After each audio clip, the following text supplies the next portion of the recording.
자, 여러분 반갑습니다. 61일차가 밝았습니다.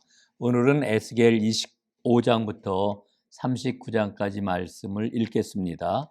열방에 임할 심판의 메시지가 되겠습니다. 제일 먼저 25장부터 32장까지 열방에 임할 심판의 말씀인데요. 25장에는 암몬과 모압과 에돔 심판에 관한 말씀이 기록이 되어 있습니다. 암몬에 대해서는 말씀을 합니다. 내 백성의 멸망을 좋아했기 때문에 패망할 것이다 말씀을 하십니다. 모압이 유다는 이방과 같다고 조롱했기 때문에 동방 사람에게 넘길 것이다 하나님께서 일러주십니다. 또한 에돔은 유다를 쳤기 때문에 원수를 갚을 것이다 이렇게 일러주고 있고요. 블레셋에 대해서는 옛날부터 유다를 미워했기 때문에 내 원수를 그들에게 갚을 것이다 하나님이 말씀을 하십니다. 자, 이제 26장부터 28장까지 말씀입니다. 두로와 시돈에 관한 심판의 말씀입니다. 하나님께서는 당시 최고의 해상무역국이었던 두로의 몰락을 예언을 하십니다.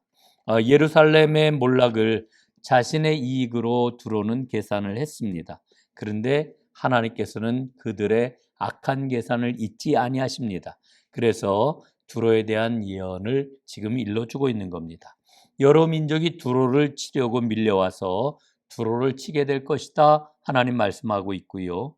해상무역의 패권을 쥐고 있던 두로는 느부갓네살 왕과 그리고 알렉산더 대왕의 침공 이후에 이전의 영광을 전혀 회복하지 못하게 됩니다. 역사적 사실입니다. 두로는 나는 신이라고 하면서 하나님의 자리에 스스로 앉았습니다. 그래서 28장 8절에 보게 되면은 너의 교만 때문에 바닷 가운데서 네가 죽으리라 하나님 말씀을 하십니다. 두로는 예언대로 되었고 그 다음에 폐허가 된 이후에 재건축되지 못했습니다. 내가 시돈을 대적하는 것은 그들이 이스라엘을 찌르는 가시였기 때문이다. 시돈에 대해서는 이렇게 말씀합니다. 자, 이제 29장, 30장 말씀을 보겠습니다. 29장과 30장에는 애굽에 대한 심판의 말씀이 기록이 되어 있습니다. 이 말씀을 읽으면서 역사적으로 애굽 땅에 바벨론이 어떻게 침입을 해서 애굽이 결국은 이제 그 몰락하게 되었는지를 지도를 통해서 확인을 해 보도록 하겠습니다. 지도 여러분 지금 다 떠 있죠. 지도를 한번 보시기를 바랍니다. 자, 지도에 보면은 이제 파란 줄이 이게 바로 블레셋의 침공 경로라고 이야기할 수 있습니다. 다메섹이 맨 위에 있죠.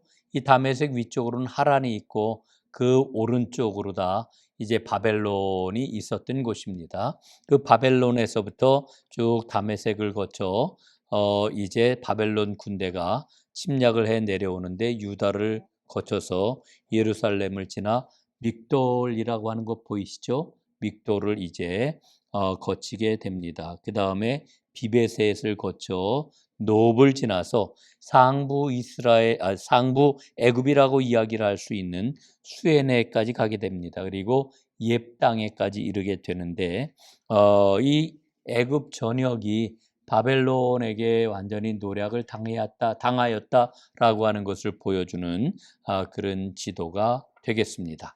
자, 이제 말씀으로 한번 돌아가 보겠습니다. 애굽은 고대의 패권 국가였습니다. 그런데 하나님께서는 오늘 뭐라고 말씀을 하시는 거 아니 바로는 나일강에 누운 큰 악어라 이렇게 말씀을 합니다. 이 강은 누구의 강이냐? 하나님의 것이라고 하나님은 말씀을 합니다. 그래서 갈고리로 꿰어가지고 짐승의 먹이가 될 것이라고 하나님은 예언을 하십니다. 애굽의 갈대 지팡이를 의지하면은 부러질 것이라고 하는 이와 같은 말씀도 주십니다. 유다에게 주시는 경고라고 말씀을 할 수가 있지요. 애굽은 다시는 패권 국가가 되지 못할 것이라고 말씀을 합니다. 정말 이 말씀대로 애굽은 그 이후에 세계 역사 가운데 패권 국가가 되지를 못했습니다. 교만한 세상 권력은 하나님께서 반드시 심판을 하십니다. 하나님이 애굽 왕의 양파를 꺾으신다라고 하는 예언대로 애굽은 갈그미스 전투에서 패전을 한 다음에 바벨론에게 완전히 노략을 당하였습니다.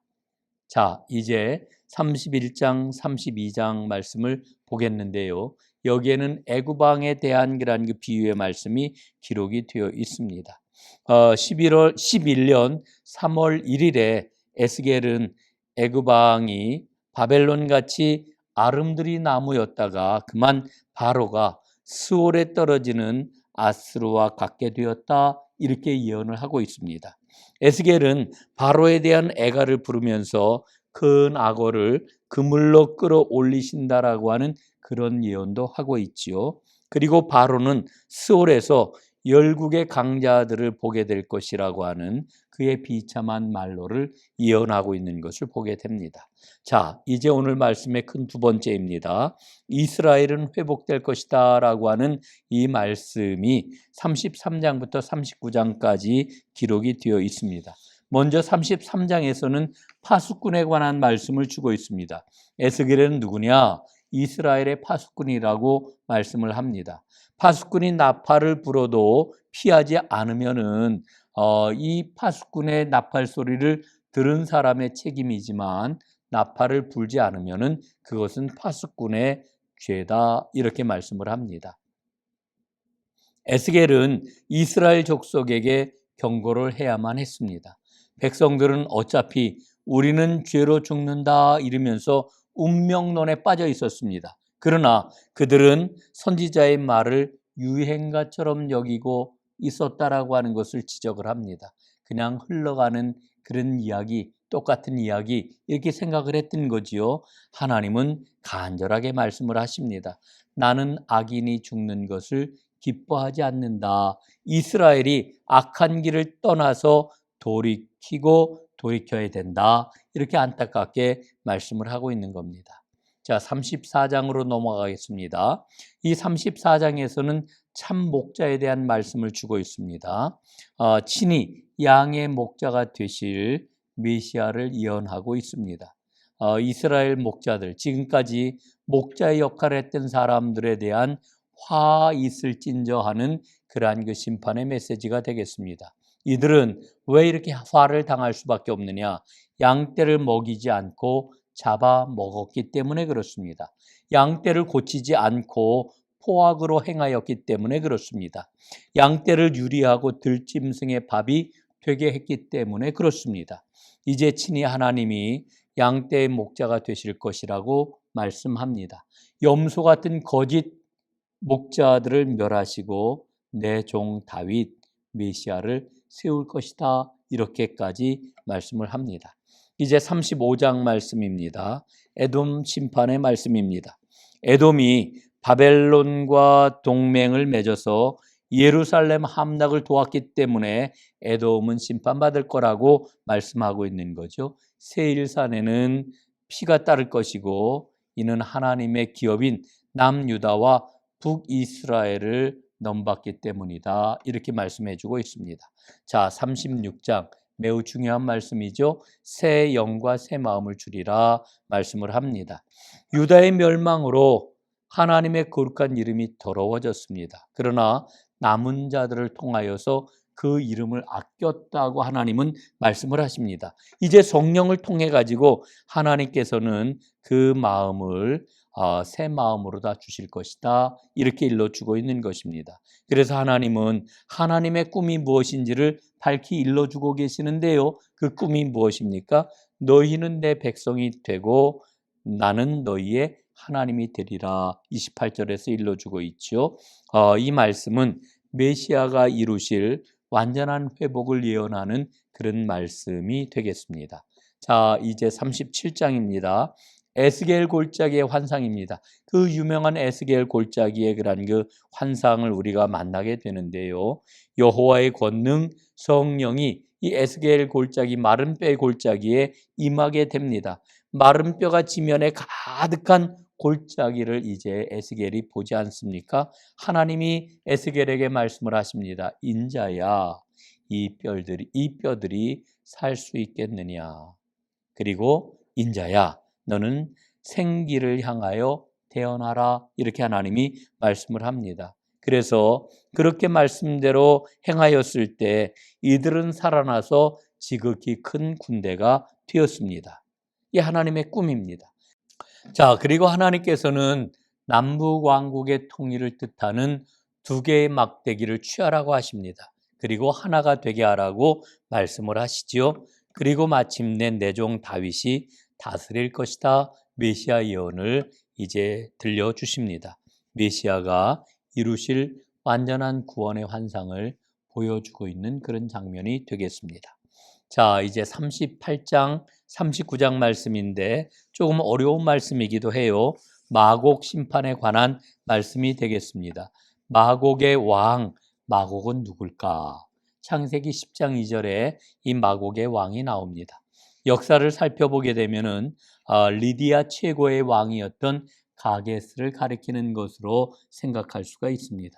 이 공연합이 말세에 이스라엘과 전쟁하게 될 것이다. 이렇게 말씀해 주고 있고요. 하나님의 거룩을 위하여서 곡을 심판하실 것이다. 하나님이 일러주고 계십니다. 그리고 곡의 무리인 하몬곡 골짜기에 그들을 매장하게 될 것이고 그곳을 하모나 성읍이라고 이렇게 불릴 것이라고 말씀을 합니다. 이 부분은 말세에 일어날 일을 예언하는 그런 그 부분이 되겠습니다. 이 부분은 이제 요한계시록 말씀으로 이어지게 됩니다. 자, 이제 오늘 말씀을 요약을 하도록 하겠습니다. 첫 번째, 하나님은 목자 없는 양떼를 불쌍히 여겨서 친히 목자가 되시는 분이십니다.